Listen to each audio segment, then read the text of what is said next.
Tough and interesting physics को crack करने के लिए for IIT JEE NEET and any board examination please do join super 10 series by 5G physics where only 10 students will be trained with the rigorous training of physics to become best in the country. Super 10 series by 5G physics. Thank you very much.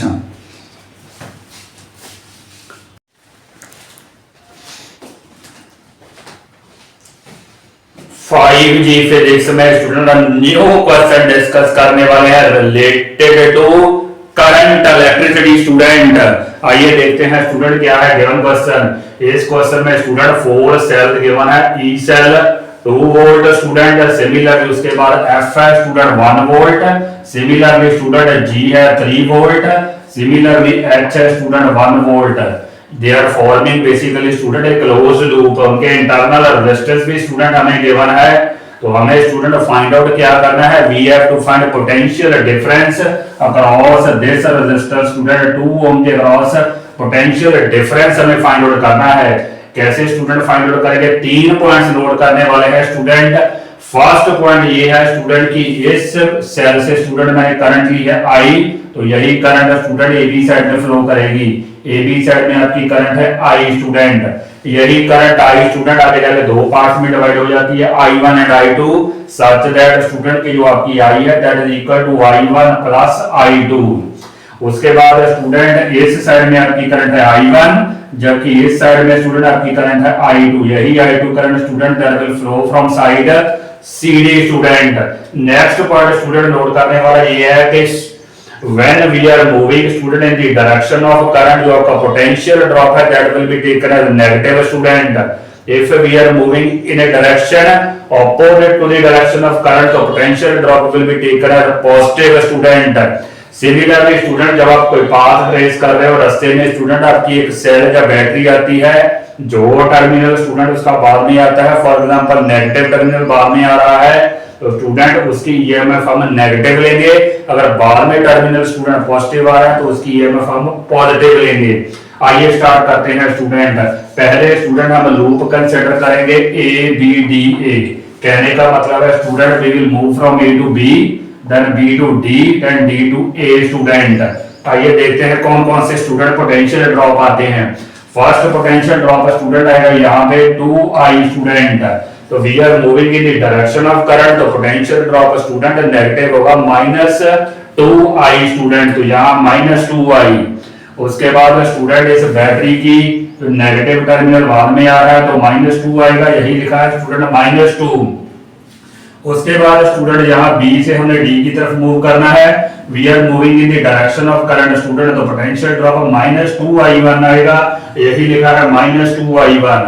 उसके बाद student we will move there, तो यहाँ student जो potential drop आएगा कितना आएगा, I into 1, that means -I, because we are moving in the direction of current student -I।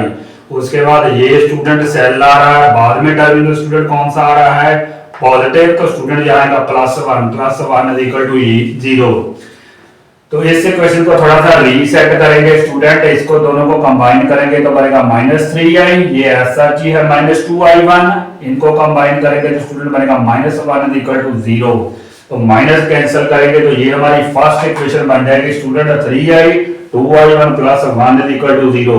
अब student हम सेकंड लूप कंसीडर करेंगे DBCD। कहने का मतलब D to B, B to C, again student C to D।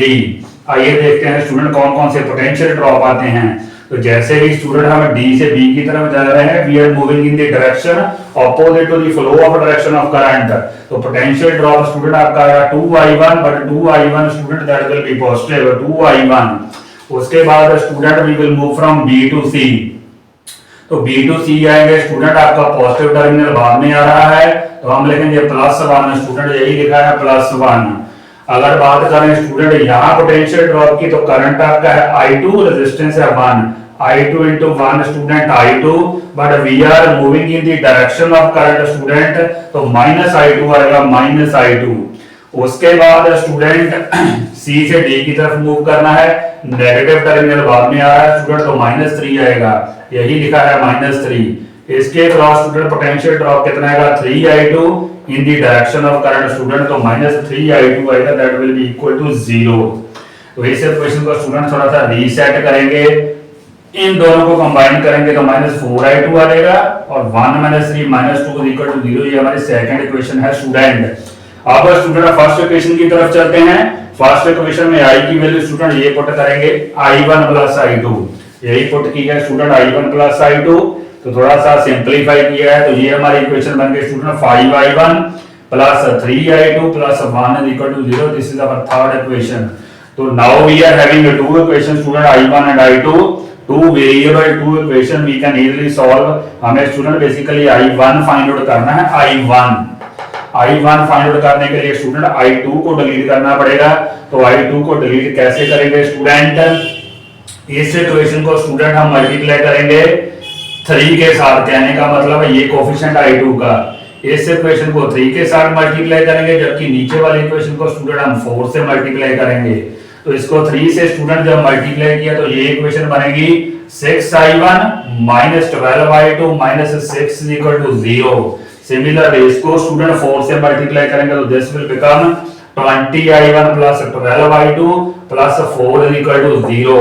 तो add up करेंगे तो student I2 हमारा कैंसिल हो जाएगा, ये हमारा बनेगा 26I1 - 2 equal to 0। Solving this student आपका Y1 आ रहा है, दैट इज 1/13, तो this I1 is student 1/13, resistance हमारे पास है, we can find out the potential difference, V will be equal to Y * R, तो स्टूडेंट R हमारा 2 से मल्टीप्लाई करेंगे तो that will be 2/13 volt will be the potential drop, the difference across student this resistor 2/13 student. I hope student you might have understood this question. Please do like and subscribe my video. Thank you and thank you very much.